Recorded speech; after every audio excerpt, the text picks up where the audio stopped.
Twins, Marlins, Wednesday afternoon. Pablo Lopez gets the Twins all the way to the 8th innings. That's where we are going to pick things up here with Griffin Jax taking over, and he gets off to a great start, a 3-pitch strikeout of Jesus Sanchez to get things started. Here he gets ahead of John Segura, 0-2, but cannot finish the job. A pitch out of the zone that Segura just kind of chops at. Infield single. And then John Birdie gets a good solid opposite field single. And that's it for Griffin Jax. A tie ball game. Luis Arraez coming off the bench to pinch hit, and the Twins go to Caleb Thielbar. A good matchup here. Luis not nearly as good against lefties, and he strikes him out. However, we got the 3-batter minimum deal going on, That's not even a new rule anymore. All these new rules, that one's kind of getting old. So he's got to face 2 more right-handed batters. Brian De La Cruz gets a nice solid base hit up the middle that gives the Marlins the lead back. The Twins had just tied the game the previous half inning. And then Jorge Soler with his second home run of the game. That thing got out in a hurry. I do not care what the StatCast metrics say. That was 350 miles per hour. That ball he punishes this baseball.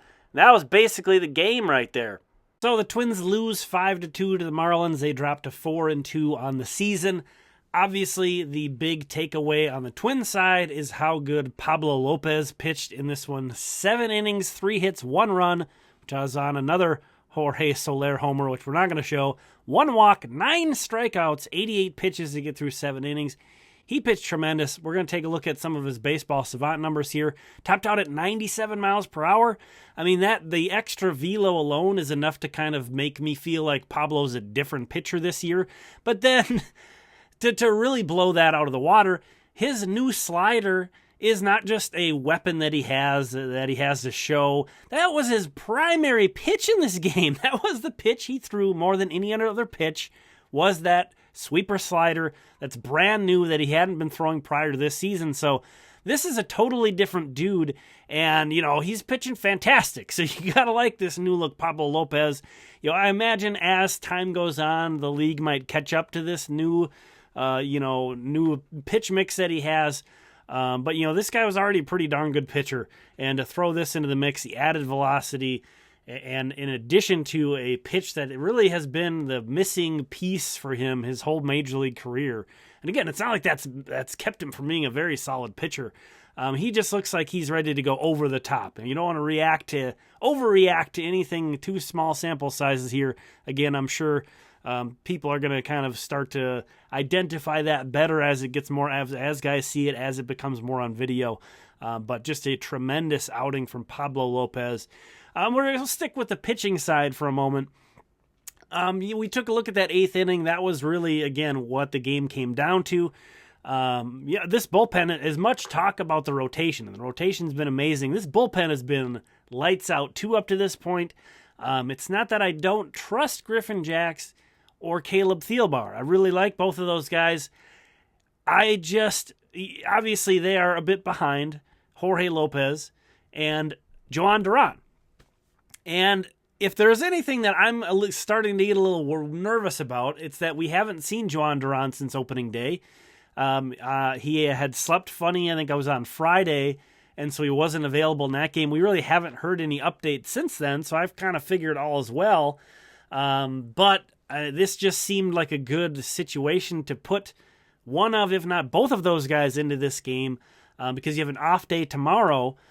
So you could have rested him up. Again, Duran hasn't pitched in forever. He hasn't pitched since opening day. So when they were taking Jax out, it made sense. It was a good matchup for Arraez. But as soon as I saw Jax was coming out, I had the game on while I was working, couldn't pay close attention, so I didn't realize who was warming up. I figured it was Duran coming in. Again, not that I don't trust Thielbar or Jax, but those are clearly the 2 top dogs in the bullpen for me, are Jorge Lopez and especially Joan Duran.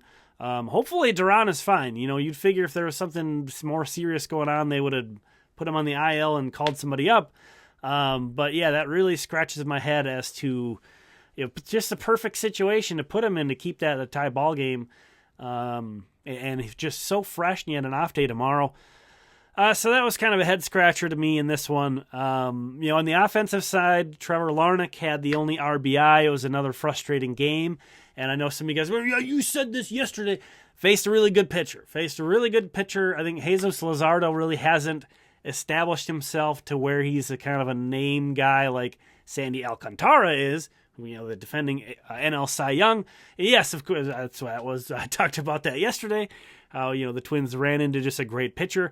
Jesus Luzardo was disgusting. And again, this guy, last season, a 3.32 ERA, 1.04 whip, and 30% strikeout rate. So he is very good as well. Jesus Luzardo, the lefty, and he gave the Twins all sorts of trouble. It's certainly not encouraging that they didn't do better. You want to see the guys go out there compete, and when Pablo Lopez gives, he did his job. The Marlins found a way. So you gotta find a way to win these games. But a 4-2 road trip at the end of the day, I think I'm pretty pleased with that. If you would have told me that heading into the opening day, I would have said, I'll take it. I'll take that 4-2 road trip, get back home. The Twins do have a tough schedule in April. It's not going to get any easier. They're going to be hosting the defending World Series champion Astros. So, it's going to continue to be a challenge, but I think this is a nice start for the Twins. Clearly, things did not end as well as they started.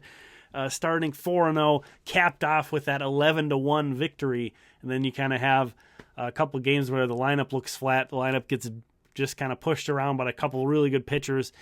But, let's talk about the lineup a little bit more, the offense a little bit more. The guy that stands out to me, and we'll pick on him a little bit, is Carlos Correa. He's only 5 for 24. You see there he's got a 208 average, a 269 OBP, a 250 slugging. That's a 519 OPS.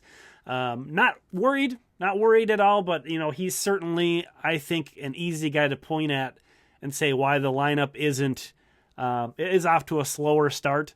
Is that he's off to a slower start. Now, he goes on a stretch of 6 games like this in July, and we don't even notice, So everything's kind of magnified at the start of the season. He's off to a slow start, looking to get him going. Guy who has an 835 career OPS or something like that. He's going to hit. It's going to be fine. It's not anything to worry about.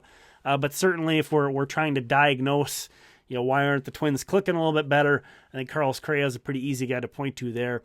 You mentioned that Larnach had the only RBI. I mean, that's the guy who's just getting it done right now. Tip of the cap again to Trevor Larnach, getting the start against the lefty today. But kind of going on the hitting and what we expect from the hitting, I think coming into the season, I said, this was a pretty mid lineup, maybe outside of the top 10, but inside of the top 15, so slightly above average. So no, I'm not expecting this to be an elite lineup. There are some guys that can elevate this team to that level, though. Jose Miranda comes to mind, Trevor Larnach comes to mind, Alex Kirilloff, those guys. We might see some guys as the season progresses too. Edouard Julien might come up. Royce Lewis is going to be back at some point. So this lineup's going to continue to evolve. Not having Kirilloff and Polanco and even Kepler is certainly not helpful at this point. Max is only day-to-day, though, so we'll see him again. Hopefully just not in the leadoff spot. But, on the good side, I don't have these stats coming, including today. This is coming up to today. The Twins had the second lowest swing rate on pitches outside of the zone. So basically, they had the second lowest chase rate as of the end of the day yesterday. So I think that's a really good sign. They also were 4th in average exit velocity coming into today. However, I'll put sort of an asterisk on that. Their expected batting average, expected slugging were terrible. Bottom. Be the bottom or bottom 5 in those stats. So, making good swing decisions, hitting the ball hard on average. I think some of those Joey Gallo 200 exit velocity home runs are maybe pushing that average up a little bit.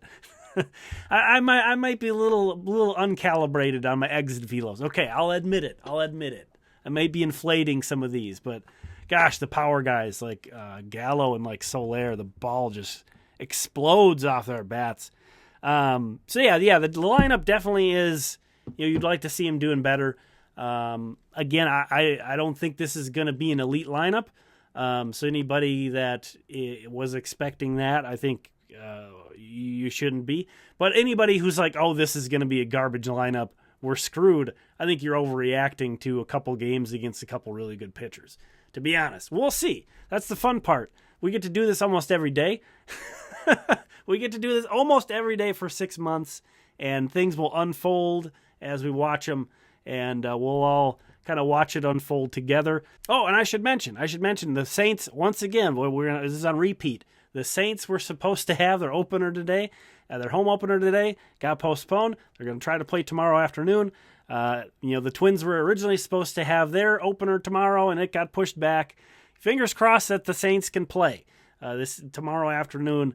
But the weekend's looking good, so they'll certainly get in some games. But it's Minnesota. What can we do? I'm not sure why minor league baseball couldn't get them in a warmer weather city in their second series of the year.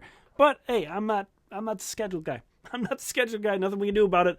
We'll just keep an eye on that schedule. Tomorrow, though, is the opening, supposed to be the opening day for the rest of the minor league teams. So I'm really pumped to bring a more full system recap and talk about multiple minor league games. So I really appreciate you hanging out and watching this video. Thank you so much to all the members for sponsoring this video. Here are the premium members here.